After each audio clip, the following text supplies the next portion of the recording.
हमारा घर में देखो कौन आ गया असम में मतलब बोडोलैंड में थाईलैंड का लड़की आ गया कैसी ये देखो हमारा घर में सोलो गोबर खुलुमबाय गिबि गिबियावनो नोंथांखौ आंनि गुबुन मोनसे भिडिअ बनायनो थालायबाय सोलो गोबर माने जोंनि न'आव उदालगुरिनि सासे आदा एक्टर दंफैयो नै जादा मादाव दंबार ना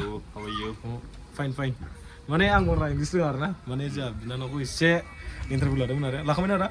एकदम जोंनाव मैया फैदोंमोन आदा ओमफ्राय हरसे थाबाय मा ओंख्रि मोनजाखो जोंनाव दिनै खोन्थादो दिनै जोङो दालिजों आलु दाउ बेदर ओमफ्राय खिफि बेन्दोंजों आलु खिफि बेन्दोंजों अके अके गोथाव ना ओंख्रिया गोथावमोन आदसा गोथाव मोनो मोनाखै मिथिला आरोना लोगोफोर मावो जाहोहरबाय दा आं आदामखौ बिजनेससिम दोननोसै बिजनेसआव थांगोन होनदों नामा आदा हमारा घर में देखो कौन आ गया असम में मतलब बोडोलैंड में थाईलैंड का लड़की आ गया कैसी ये देखो हमारा घर में ओके मात्रा जोंना दुगैबाय नै मात्रा 18 औ दे दा बेखौ आलासिखौ आरोना सापागुरिसिम दोनै फानसै गारिखौ गिदिंखांबाय नै लोगोफोर दा आंबो गाखोनोसै नै अके बाय आंबो दोननोसै ससे अके ओइ खुलिलाय दिदि खुलिदो दा खुलि होनबाय खुलिया दा बिजनि थांगासिनो लोगोफोर माने जोंहा बाजैनि बिमानै माने आंनि बानाय नङा होमबा लोगोफोर बेनिखायनो दा आनैखौ सापागुरियाव गारनानै जोङो बिजनि ओरै एकदम माबाव थांगोन मा जायगा होनदों आदा थांगोन ना आंबो मिथिया दे मास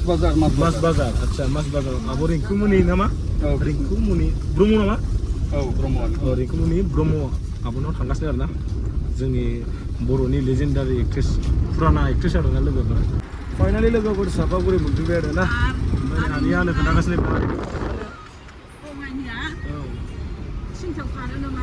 सिंथिं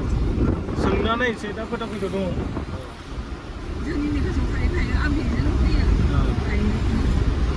दा जुबाय मोननांगौ नों दा जुबाय दा नै लोगोफोर हटेल हिमालय मोनफैबाय आरोना औ सयथायावनो खारो सापागुरि बास स्टेन्ड नै लोगोफोर सापागुरि बास स्टेन्ड मोनफैबाय हा ए बेफोरखौ नांलायला जायखिया आं माबायाव खन्थाफारायाव हाबगोन नालाय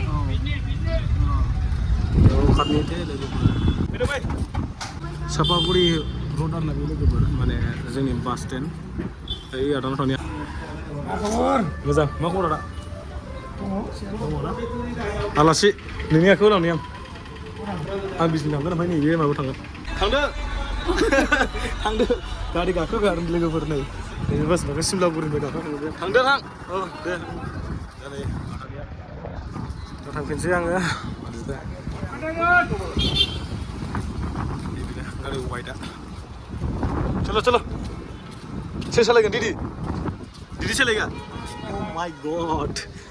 थाईलैंड का लड़की चलेगा यार फर्स्ट टाइम यार चल फर्स्ट टाइम आई ना अच्छा चलो चलो वाह दीदी आता है ना बाबा चलाने आता है ना अच्छा अच्छा ओके जोंना बस सालायबाय आरोना लोगोफोर ओमफ्राय आदाना जोंनाव मा थाबोदों होनदों हेडफन थाबोदों आरो लायफिननायसै जोंनाव ओरैबायदि माने मानसि दोनफैग्रोनायसो जाबाय जोङो चार्जार लांफैफिनबाय दा गाखोबाय आरोना लोगोफोर न'आ नै एकदम जोमग्रा गैया नोंहाबो जोमग्राबो सोदोंना सोआखै गावनो थाल गैया खेला दा आदानि हेडफनखौ मोनबाय जोंनि गामि आरोना लोगोफोर बियो नायफोरा सालायबाय दा बर' गामिजों बुंफबनाय गयबारि खान्थालबारि ओरैबायदियानो लोगो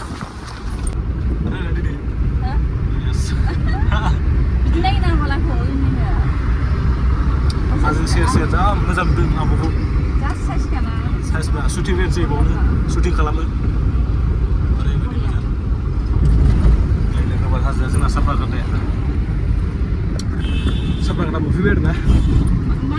साफ्राकाटा साफ्राकाटा yes साफ्राकाटा फाइनालि लोगोफोर गिरगावबारि मोनफैबाय जोङो दा थांनोसै बिजनि गारि दं माथो दंबावोसो नै सालायदों बारा सालायनो रोङा ओंखायनो लाखिनोसै लेफ्टलै ओइ गारिजों इजोंबो आरो लेफ्टआव आरो माबेजोंबा लेफ्ट आरो इजों मा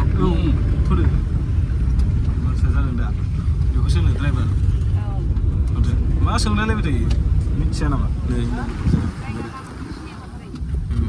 मिथियाना नोङो आच्छा सरि जाबाय गोरोन्थि जाबाय सरिखौ आं नोंनाव बिबाय दे आब' दे अके चलो सरिखौ आङो आब'नाव बिबाय दा जोङो थांगासिनो बिजिनि दा गिरगाबारि बारबाय आरो नै आब' जों दा आब' रिखु उनाव थांगा ना बेनो जोंहा सहैबाय अ माय गड सिंगार सार